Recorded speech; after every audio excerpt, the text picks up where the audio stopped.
Muito bem, está gravando. Então, pessoal, nós vamos terminar a parte de governo civil militar e nós vamos, se der tempo, né, evidente, a gente vai entrar na nova república em 1985.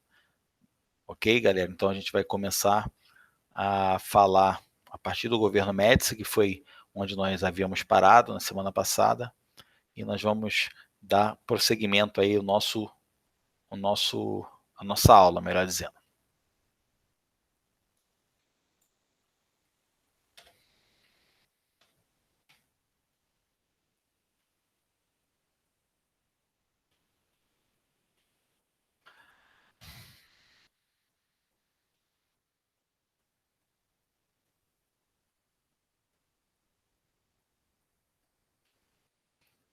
Tudo isso nós já havíamos falado, tá? Já havíamos falado. E, e a gente vai retomar da parte do governo Médici.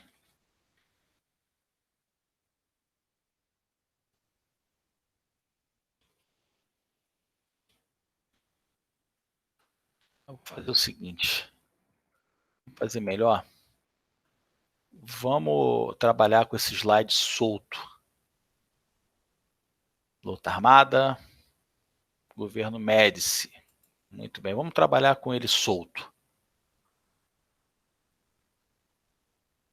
Que aí fica mais fácil. Porque toda vez que a gente sai, a gente tem que voltar, e aí, dando um F5 para apresentar o slide, a gente acaba, né, perdendo tempo. Então vamos trabalhar com esse slide solto, que aí fica mais fácil, até porque a gente consegue também visualizar. Bom, o governo civil militar, ele tem alguns momentos de muita importância, né, alguns momentos aí que a liberdade elas são cerceadas. A gente tem algumas fases desse momento, por exemplo, entre os anos de 1964 e 1964 até 1974, a gente tem uma fase ali de autoritarismo, né, de uma linha mais dura, né, de um exército mais implacável em relação aos opositores. A partir de 74 até 85, a gente tem uma linha do exército mais suscetível à entrega, ou melhor, à devolução do governo para os civis. Essa linha suscetível à entrega para o governo aos civis é chamada de Sorbonne. Recebe esse nome em homenagem a uma universidade da França chamada Sorbonne. Isso porque muitos militares brasileiros, após a Segunda Guerra Mundial, foram estudar em Sorbonne, né? Então se letraram melhor, né? Se letraram mais e acabaram, né, ficando aí digamos assim, na parte mais intelectualizada do exército. Então a gente tem, né, o nosso slide. Vamos começar com o governo Médici. O Médici, ele é o último militar de linha dura do exército. Ele assume em 1969, depois do seu antecessor, o Costa e Silva. Né? O Costa e Silva ele tem um problema de saúde, ele é afastado e seria, no caso, para assumir o vice-presidente do Costa e Silva, que era o Pedro Aleixo. Só que o Pedro Aleixo era um civil, e o exército, principalmente essa parte da linha dura, achava que não era o momento ainda de um civil governar o Brasil, devido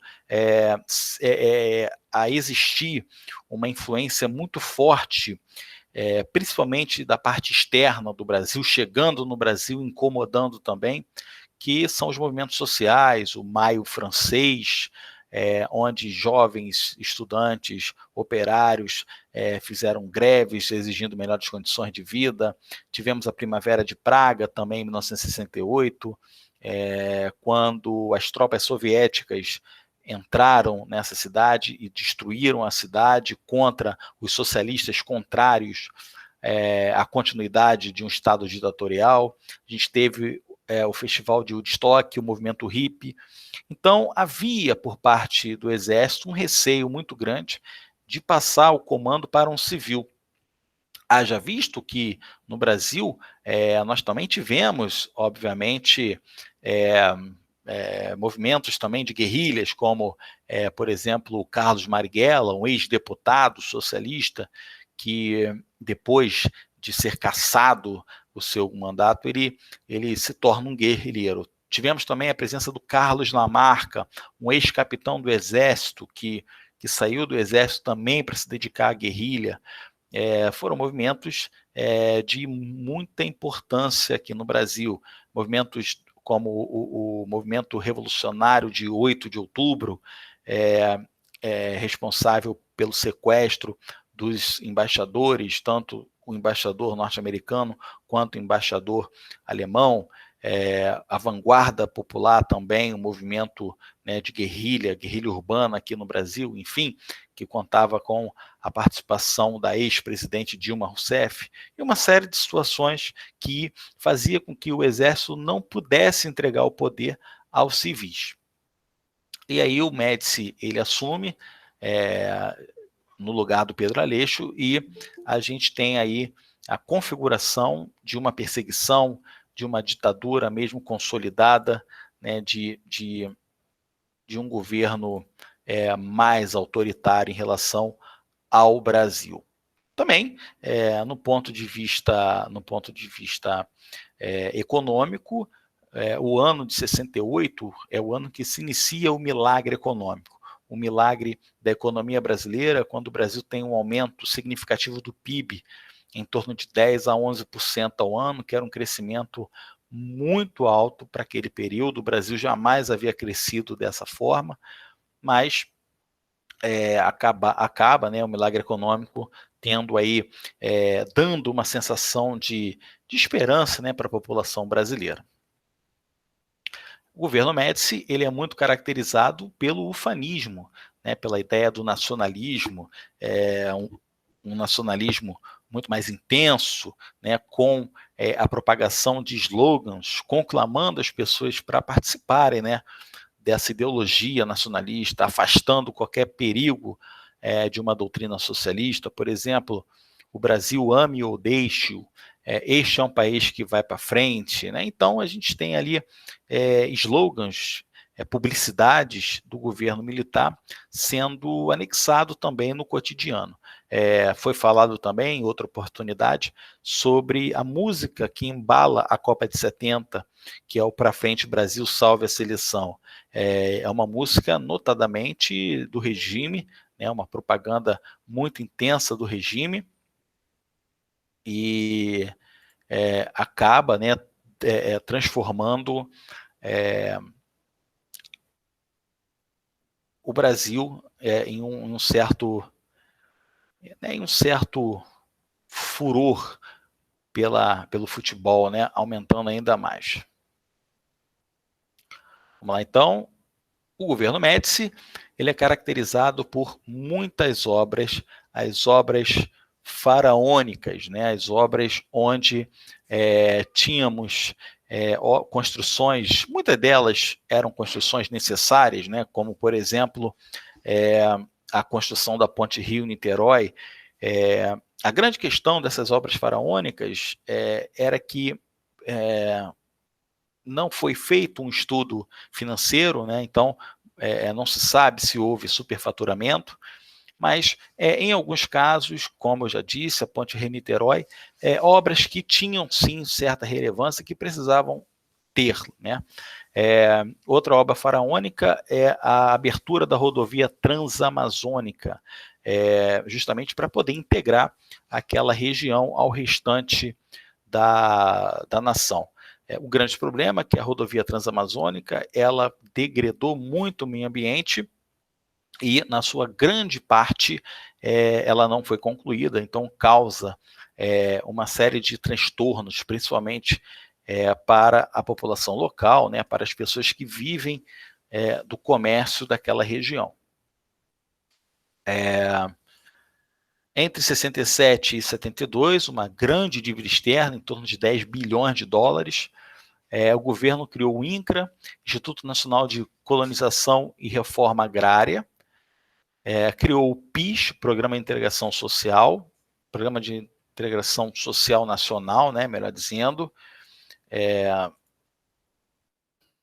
social.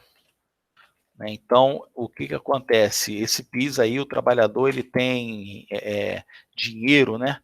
Ele tem direito a um salário mínimo no decorrer de um período para poder colocar esse dinheiro novamente em circulação. O Mobral é o Movimento Brasileiro de Alfabetização. O Mobral ele seria o nosso EJA hoje em dia. O milagre econômico, entre 68 e 74, voltando a informar, inclusive, pessoal, chama até atenção para o milagre econômico ser uma possível questão da prova, porque como nós iremos fazer uma prova voltada para o Exército, né, então nada mais interessante do que colocar o milagre econômico como uma questão, até porque o Brasil cresceu economicamente, é verdade, com alguns problemas estruturais, mas houve um crescimento, sim, de fato. Mas esse milagre econômico ele era colocado em 3 pilares. Primeiro, o arroxo salarial. O salário mínimo ele não sofreu aumento, justamente para que o governo pudesse depois pagar essa dívida externa. Muitos empréstimos externos, principalmente esses empréstimos externos eram originários do FMI. Como eu disse para vocês, havia a tal da Guerra Fria, havia um ambiente todo ele polarizado, ou melhor, bipolarizado entre Estados Unidos e União Soviética, e o Brasil ele se aproxima aos Estados Unidos. Então, cada vez que o Brasil passa por problemas econômicos, o FMI vem para socorrer. E o FMI empresta dinheiro porque, na verdade, ele queria resguardar o Brasil de uma ameaça comunista. Bom, e a repressão política? A grande repressão política acontecia também com as perseguições, a tortura. Lembrando que o AI-5 ele já existia, né? Então, o AI-5, que era o ato institucional de número 5, ele, deixa eu voltar aqui, ele previa uma série de direitos a um regime ditatorial. Por exemplo, ele suspende o habeas corpus, né? Então, a gente tem o maior símbolo da democracia, o símbolo de que a pessoa só é culpada com provas, isso não existe mais. Então, o AI-5, ele além de retirar o habeas corpus, ele insere a tortura como um mecanismo legal. Então, exatamente isso que nós estávamos falando em relação ao governo Médici, que foi o principal nessa repressão política. Houve a incrementação de mercado da classe média no setor agrícola. E aí alguns dados sobre o período. A gente tem aí parte recebida do total em renda que o país produz. A gente tem, olha só, 50% dos mais pobres produziam em 1976, em torno de 11,8%. Né? Então, tem aí uma equiparação para a gente poder ter uma ideia de que como era a parte da população que mais era atingida por esse milagre econômico, por esse arroxo salarial. Eles gastam, nós pagamos. O crescimento da dívida externa. Em 64, nós tínhamos 3 bi. Em 81, 62 bi. Em 81, o governo ainda era militar. A inflação, né, isso aí é o símbolo máximo da inflação brasileira nos anos 70 e 80, que é o dragão. O dragão da inflação.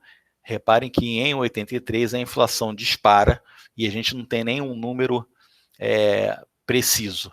que acontece? Embaixo a gente tem ali um trabalhador que teve que aumentar a sua hora de trabalho, né, a sua estada no emprego para poder ganhar mais alguma coisa. O milagre que não era santo, né, algumas coisas boas e outras coisas ruins. Grande crescimento da economia, inflação moderada pelos padrões brasileiros. Padrão brasileiro era o padrão 2 dígitos, né, vamos dizer assim. Modernização da indústria de base, ampliação e criação de empresas estatais, petróleo, petroquímica, aço, eletricidade e comunicações. Muito investimento estrangeiro, né, os multinacionais, o arroxo salarial, como eu disse para vocês, a concentração de renda com os mais ricos e as obras faraônicas, além do aumento da dívida externa, né, galera? Então, esse foi o período do milagre econômico. O fim do milagre, ele acontece em 1973, tá? Em 1973, a gente tem, galera, o fim do milagre por conta da crise do petróleo. Os países árabes, eles entram numa grande crise, numa grande guerra envolvendo Israel e os estados árabes, com a vitória dos estados, do Estado, melhor dizendo, de Israel. Os países árabes, então, aumentam o preço do barril de petróleo. E aí, isso tudo vai refletir exatamente no período, ou melhor, exatamente no governo aqui no Brasil, tá? Governo civil-militar. Em 74, assume o Geisel, né? Então, o Geisel, ele era de uma linha que era a favor, né, de fato, do pensamento Sorbonne. Então, por exemplo, na ideia do nosso Geisel, já estava necessário, já era necessário exatamente a passagem para os civis, só que de uma forma lenta, gradual e segura. Tá bom? Uma outra coisa importante é que depois do milagre econômico, de 74 até 79, a gente tem uma outra fase na economia, que os professores de geografia gostam muito de usar esse termo. Entre 74 e 79, a gente tem um período que vai ser chamado de marcha forçada. Isso porque o governo ele vai se sentir na necessidade de contrair mais empréstimos do FMI. E uma das coisas que o governo faz para tentar assumir o controle econômico do país é isso aqui, ó.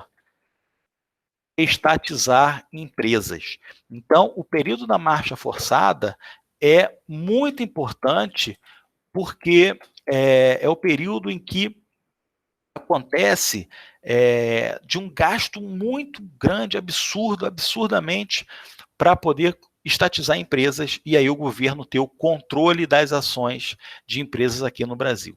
Isso é muito ruim porque vai chegar a conta. Essa conta chega lá no governo Collor, quando ele começa a privatizar as empresas que outrora foram compradas. Quem era Geisel? Chefe do gabinete militar do Castelo Branco, tinha sido presidente da Petrobras, com Costa e Silva, presidente do Superior Tribunal Militar, com Médici. Geisel foi eleito indiretamente pelo colégio eleitoral. Vale lembrar que naquele período não existia eleições diretas para presidente, não existiam eleições diretas para governador. Né? Então, isso tudo era feito de uma forma entre eles, né? Vamos dizer assim. Para disputar simbolicamente o pleito, o MDB lançou Ulisses Guimarães e Barbosa Lima Sobrinho. Como eu disse para vocês, o MDB era um partido de esquerda, né, vamos dizer assim, não a esquerda socialista, a esquerda contrária ao governo. Então, inclusive, esse negócio de direita e esquerda, isso é muito subjetivo. Esse partido de esquerda, ele não é socialista, ele não é comunista, ele é contra o partido do governo, que era a Arena. Era uma oposição bem mequetrefe, só para poder colocar as pessoas, né, só para dizer para as pessoas que o governo era uma democracia, que as coisas tinham que ser daquele jeito, mas que depois iriam melhorar. Início do processo de abertura lento, gradual e segura. A famosa frase, lenta, gradual e segura. Porém, a oposição ela vai querer uma abertura, né, muito mais rápida, né, muito mais voltada, evidentemente, é, para para um melhor Brasil, né? Então essa oposição ela quer abertura política e também a anistia. A oposição quer que fugitivos, que pessoas exiladas pelo regime pudessem voltar. Então essa oposição ela vai querer uma abertura ampla, geral e irrestrita, galera, o mais rápido possível. Então, havia essa necessidade, né? Havia esse clamor popular. Vale lembrar que as instituições, aí, algumas instituições, elas começam a ficar contra o governo, principalmente a Igreja Católica. A Igreja Católica ela começa a dizer o seguinte: poxa, por que eu fui apoiar essa mudança de governo? A necessidade de mudanças ficou evidenciada nas eleições parlamentares em 74, quando o MDB praticamente dobrou a sua representação, de 87 para 165, enquanto a Arena desceu de 223 para 199.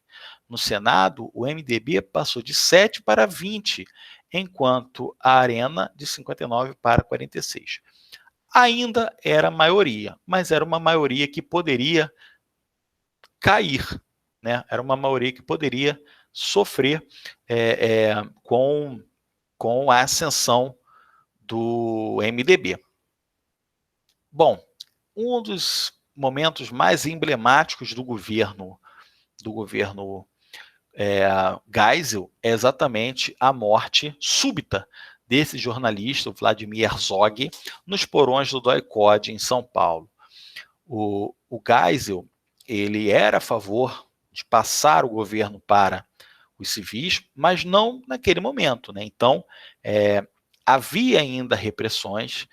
Esse jornalista ele era diretor da TV Cultura, um jornalista brilhante, né? Um jornalista bem conceituado, e ele foi preso, né? Ele foi levado para interrogatório, e o Exército nega que foi um assassinato. O Exército ele bate na tecla que o Herzog teria se matado, né? Que ele foi encontrado dessa maneira, enforcado com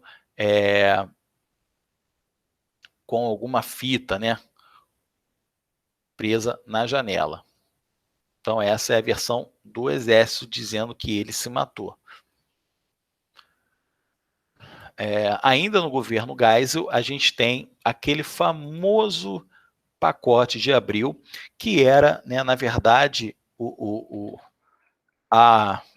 governo ele vai dizer que o pacote de abril é um passo para trás no processo de abertura política. Isso porque o regime civil-militar ele estava esgotado, mas com o crescimento do MDB, que a gente viu no outro slide, o que vai acontecer? O Geisel ele se vê obrigado a editar leis que reafirmam o governo civil-militar. Então, por esse pacote de abril, feito em 1977, o presidente ele pode fechar o Congresso e passaria a governar por decretos. Eleição indireta continuaria com eleições indiretas para governadores dos estados, e a Lei Falcão. O que é a Lei Falcão, galera? É a lei onde não haveria debates políticos na televisão. Então, só teria o quê?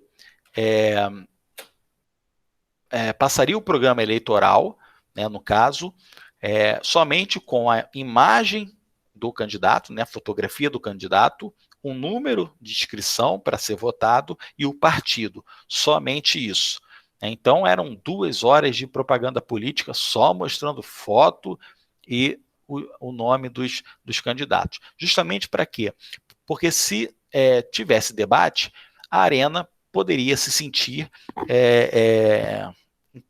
como é que se diz, pressionada pelos membros do MDB. Né? Então seria debate político, cada candidato tem um tempo, né? o mesmo tempo. E aí a Arena poderia perder mais ainda políticos, tanto no Congresso Nacional quanto nos estados. Ele vai também, esse pacote de abril vai também aumentar o mandato do presidente de 5 anos para 6 anos, tanto é que o Figueiredo ele entra exatamente em 79, né, e vai até 85, portanto são 6 anos. As decisões no Congresso passarão a depender de maioria simples e não de 2/3, como é hoje em dia. Né? Por que isso, meus amigos? Porque a Arena, naquele momento, ainda era superior em deputados. Então, se tivesse, né, não precisaria ter 2/3. Deu a maioria, acabou. Venceu a Arena, vida que segue. 1/3 dos senadores seriam escolhidos pelo presidente, chamado de senador biônico, né? Então, o senador biônico, ele não era eleito pela população. O senador biônico, ele era escolhido pelo presidente. Ele era colocado, ele era produzido. Passava uma série de TV nessa época, nos anos 70, chamado Homem Biônico. Um homem que foi construído num laboratório, ficou muito forte, né? E aí apelidaram de senador biônico. Claro que não é um nome oficial, não é um nome dado pelo governo. É um nome que a oposição achou interessante, por causa da época e tudo mais. Olha a Lei Falcão aí, o que seria isso? Essa é a Lei Falcão, sendo representada numa charge. O candidato fazendo apenas o sinal com a boca fechada, o nome dele e o número, além do partido. Alguns feitos importantes para a gente, concurseiro de ESA, galera, essas partes aí do governo Geisel. Acordo militar com a Alemanha para a construção das usinas nucleares de Angra 1 e Angra 2. Projeto Proálcool. O que vai acontecer?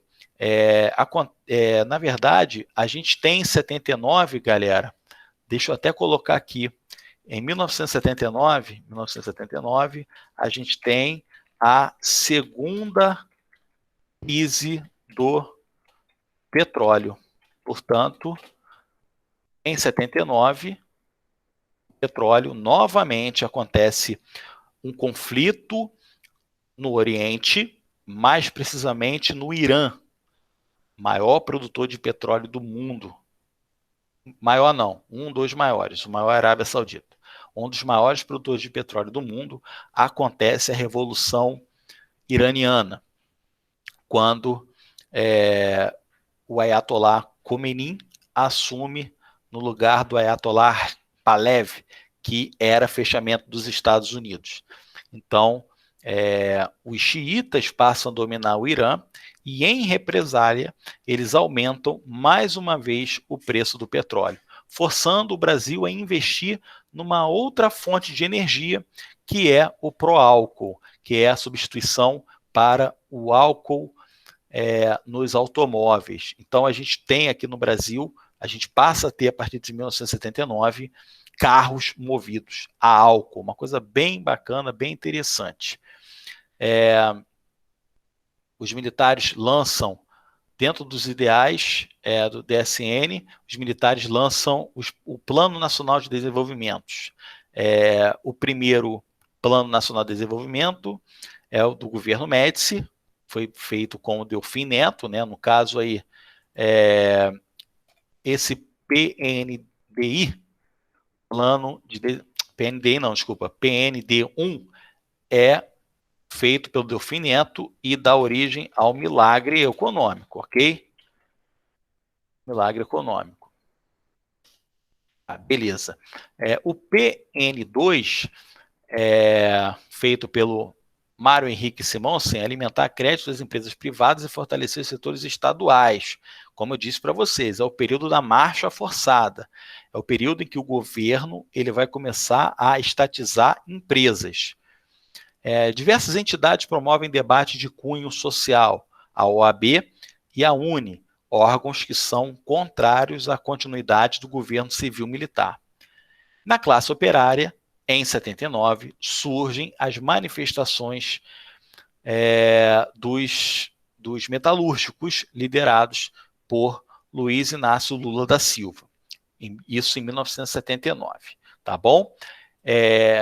Depois disso tudo, temos aí o governo Figueiredo, que é exatamente mais um da linha Sorbonne. O Figueiredo, ele sim, vai acabar passando o governo militar para as mãos dos civis. Uma coisa bem interessante é que, a partir de 1979, galera, com a segunda crise do petróleo, a gente entra numa nova fase da economia brasileira, entendeu? O governo militar são 3 fases da economia: milagre econômico, marcha forçada, e em 79 a gente entra no que nós chamamos de década perdida. Ok, galera? Então, a segunda, pega a visão aí, a segunda crise do petróleo acontece em 79 e inaugura uma nova fase da economia brasileira, chamada de década perdida.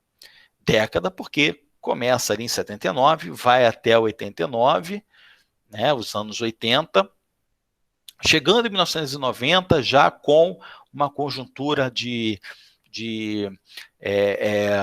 privatizações, de neoliberalismo, uma outra conjuntura que a gente vai falar depois. Continuidade do processo de abertura política. A anistia em 79 veio, mas não beneficiou os condenados por sequestros. Então, algumas pessoas foram beneficiadas.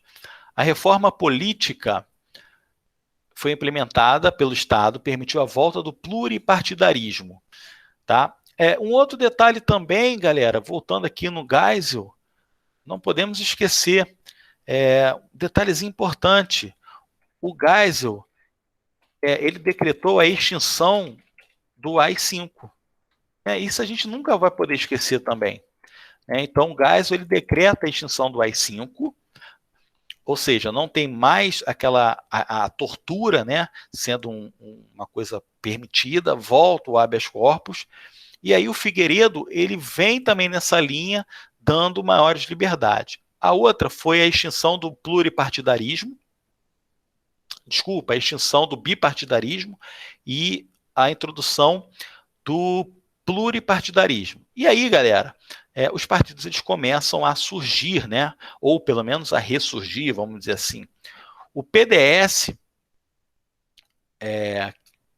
era uma ramificação da ARENA, da Aliança Nacional Renovadora,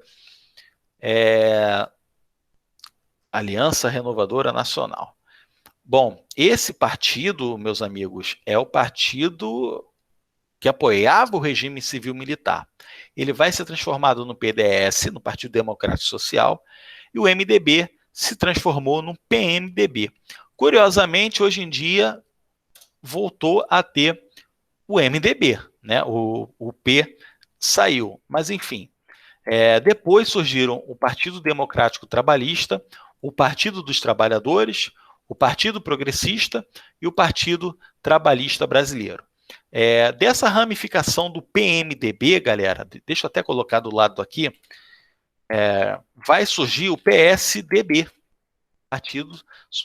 o Partido Social Democrata Brasileiro. Então, é um outro partido importante, até hoje, no cenário nacional. A direita ligada ao aparelho de repressão não aceitava a abertura e tivemos vários ataques terroristas. vale lembrar, galera, que os ataques terroristas aconteciam em ambos os lados, tanto a esquerda, que era contra o regime, quanto a direita, que era contra a volta de um sistema mais representativo, de um sistema mais democrático, tá bom? E aí, numa atmosfera favorável, a oposição vai lançar um movimento chamado Direta e Já. Eu chamo muita atenção para isso aqui, galera, muita atenção mesmo, porque as pessoas tendem a confundir Direta e Já com caras pintadas. Direta Já foi um movimento em que a oposição exige que aconteça a eleição direta para presidente da República. Perfeito? Esse é o movimento chamado Direta Já. Bom, em relação ao atentado de 1981, o atentado do Rio Centro, estava tendo uma apresentação musical no Rio Centro e dois militares do Exército, a bordo de um carro, vão tentar plantar uma bomba nesse espetáculo, só que essa bomba ela vai acabar acionando, né? Eram duas bombas. Uma bomba vai acionar e vai ferir esses dois militares. Uma das bombas no Rio Centro explodiu na central elétrica, a outra dentro do carro onde estavam o major e o sargento. Oficialmente, 2 militares foram vítimas do terrorismo. Para a oposição, eram eles que tinham plantado as bombas, né? Então, a direita vai dizer, não, eles foram vítimas de terrorismo. Só que todo mundo sabe que foram eles ligados à linha dura do Exército, foram eles que plantaram ou melhor, tentaram plantar essas bombas e somente os dois ficaram feridos. Direta Já, como eu disse para vocês, é um movimento aí muito bacana. Isso aí é em São Paulo, né? O movimento ele é muito forte em São Paulo e também no Rio de Janeiro, e inclusive a gente tem a adesão de esportistas nacionais. Por exemplo, jogadores de futebol do time do Corinthians, por exemplo, os grandes expoentes, né, o Sócrates e o Casagrande, né, que lideravam aí esse projeto aí de Direta Já. Inclusive, eles viviam isso dentro do time do Corinthians quando eles criaram a democracia corintiana, que era que foi, né, na verdade, algo muito importante para a política brasileira, até porque o povo gosta muito de futebol, né? O brasileiro ele tem um gosto muito apurado pelo futebol. E aí, quando a gente tem expoentes do futebol aderindo também a esses movimentos, a coisa acaba ficando bem mais fácil, bem mais tranquila. Isso acontece, e aí a gente vai para o Congresso Nacional, quando a gente tem a emenda Dante de Oliveira. Essa emenda Dante de Oliveira, exatamente, né, é um deputado federal e ele vai lançar a proposta, ele vai lançar a tentativa da volta do governo sendo eleito diretamente pela população. O que vai acontecer? Essa proposta, isso vai ser em 1983, essa proposta ela vai ser recusada pelo Congresso, né, porque vigorava a Lei Falcão. Então, se tivesse a maioria única, né, a maioria simples, tudo iria cair. Porém, há uma grande surpresa quando o Figueiredo, o presidente do Brasil naquele momento, não indica o seu sucessor. Figueiredo resolve não indicar o seu sucessor, e aí o Congresso ele é obrigado a escolher 2 representantes para concorrerem no cargo de presidente da República.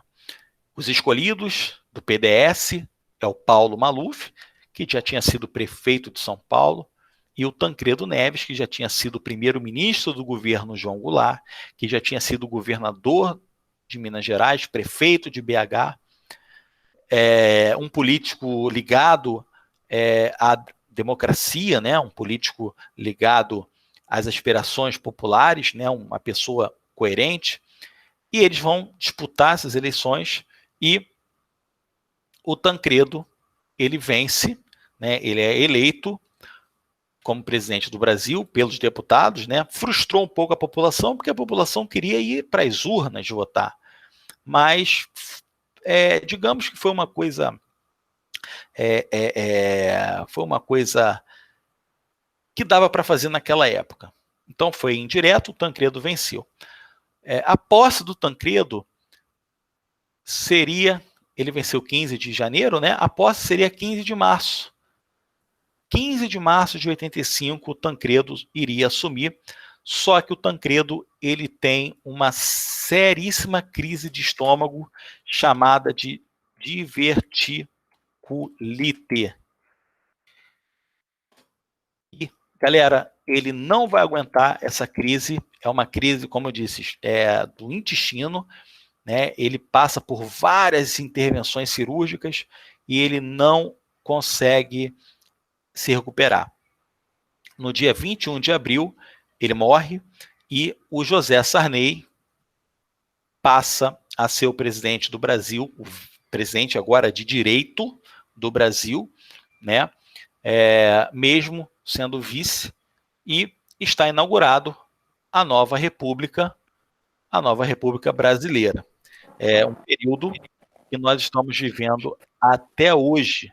Nós estamos na nova República Democrática. Chamou, falou.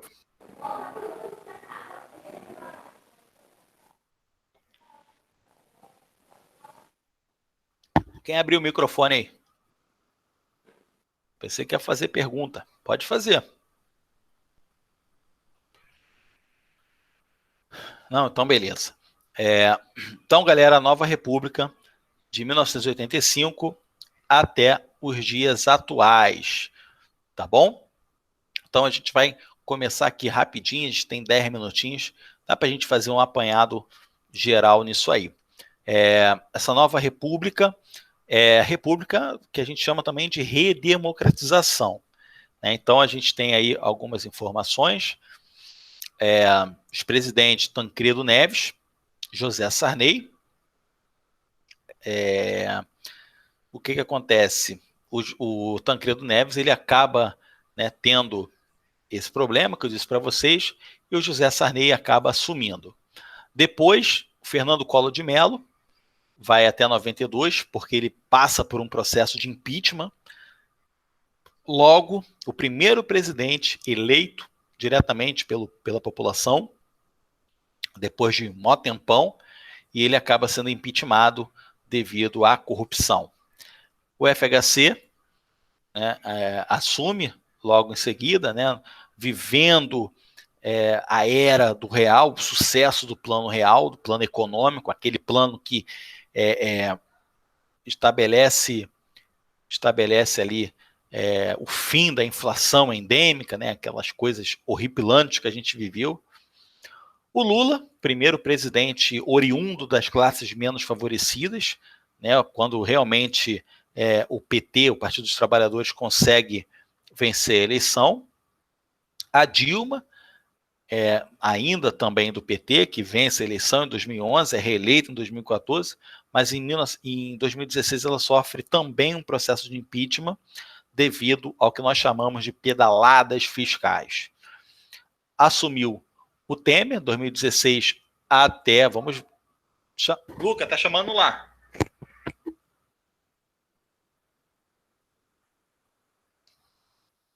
Vamos atualizar aqui, né? Temos que atualizar, porque ele, né, já passou o bastão.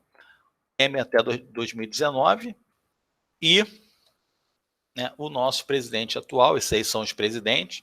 Colocamos o Tancredo aqui para fazer uma menção honrosa, né? Lucas, o cara tá aqui, mano. Pode mandar entrar? Pode mandar entrar, mano? Ali, o rapaz ali. Eu tive que resolver uma paradinha aqui. Mas enfim, então colocamos o Tancredo Neves, uma menção honrosa aí pelo que ele fez. Bolsonaro, né, o presidente atual, está lá no governo, lá hoje foi diagnosticado com Covid-19, né? E vamos torcer para o cara se recuperar, para ele continuar fazendo um governo aí, com algumas melhoras, né? Que é notório que o negócio não está bom. Fatos marcantes desse período. Vou fechar essa parte aqui, galera. E aí a gente termina na semana que vem, porque senão vai ficar muitas informações para vocês. Fatos marcantes, pessoal. Movimento de direta já, ali no ano de 1983, tá? A população indo às ruas, exigindo a volta da democracia. O curioso é que muitos veículos de informações não noticiavam as diretas já, boicotavam as diretas já, porque esses mesmos veículos de informações tinham um alinhamento com o governo militar. Então,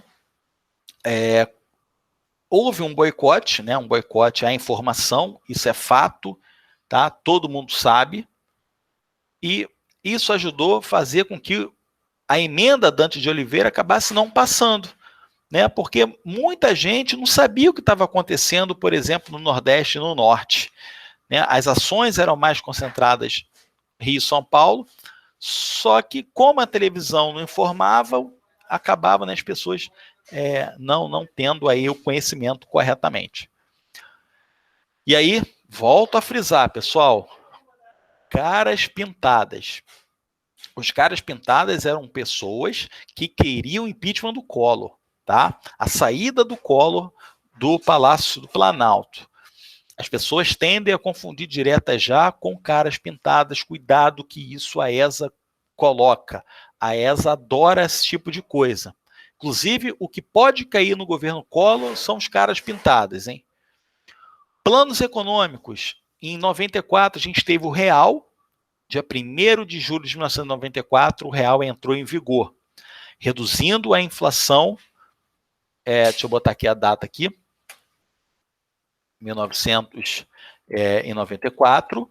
Os caras pintadas, a gente pode colocar ali em 1992, tá, que é o período.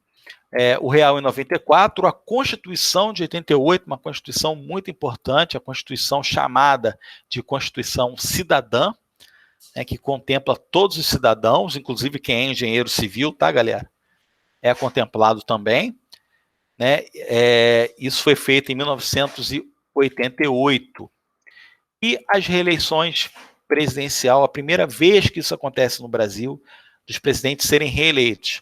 O primeiro foi o FHC, em 1998, perdão, e o Lula, no ano de 2006, reeleito. Então, é uma ideia bem geral para vocês, para a gente poder dar prosseguimento aí no governo Sarney, que é uma parte aí bem bacana também, com vários planos econômicos, coisa que a ESA adora, né, planos econômicos. Então, na semana que vem, a gente encerra o conteúdo da ESA e a gente inicia, né, um período muito bacana, que é o período de revisão. É um período aí que a gente vai fazer revisões, a gente vai voltar lá para a expansão marítima, depois a gente vai para a União Ibérica, né, que é para a gente chegar lá na prova da ESA e arrebentar a boca do balão, acabar com a concorrência. Vou me despedir de vocês aqui, vou terminar a gravação e depois a gente bate um papinho informal aqui. Deixa eu só terminar de gravar aqui.